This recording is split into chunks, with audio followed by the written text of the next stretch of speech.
qarorini rasmiylashtirilishi bu o'sha ma'muriy ishni ko'rib chiqilishi, ma'muriy organ tomonidan. Sizga nisbatan jarima qarori rasmiylashtirildimi, protokol rasmiylashtirildi, bu ish ko'rib chiqildi degani. Bu yerda jarima maydoniga qo'yishga hojat yo'q. Faqat bu qonunni to'g'ri yetkazish kerak ularga. Siz mashinamni ushlab turishga haqlisiz, to ushlab turish sababi bartaraf etilgunga va ma'muriy ish ko'rib chiqilgunga qadar. Sizga nisbatan jarima rasmiylashtirgandan keyin hojati qolmaydi uni jarima maydoniga tiqishi. Buni GAI xodimiga to'g'ri tushuntirish kerak. Xo'sh, ushbu avtomashina shaxsan o'zim nomimda va barcha tegishli hujjatlarga egaman.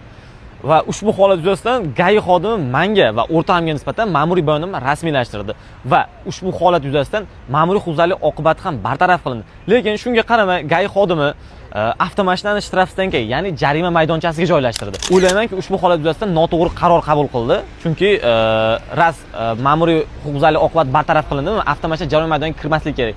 Asos yana bir marta qaytaraman, 291-modda, Ma'mur javobgarlik to'g'risida kodeksida 291-moddasi. Yana bir marta qaytaraman, ushbu videoni qo'yishdan maqsad hech qanaqa jarimaga e'tiroz bildirish emas. Aksincha, shunchaki avtomashinaning jarima maydoniga kirishi noto'g'ri ekanligini ko'rsatish, ya'ni buni tegishli qonunlar bilan, ya'ni tegishli asoslar bilan asoslab berish bo'lgan.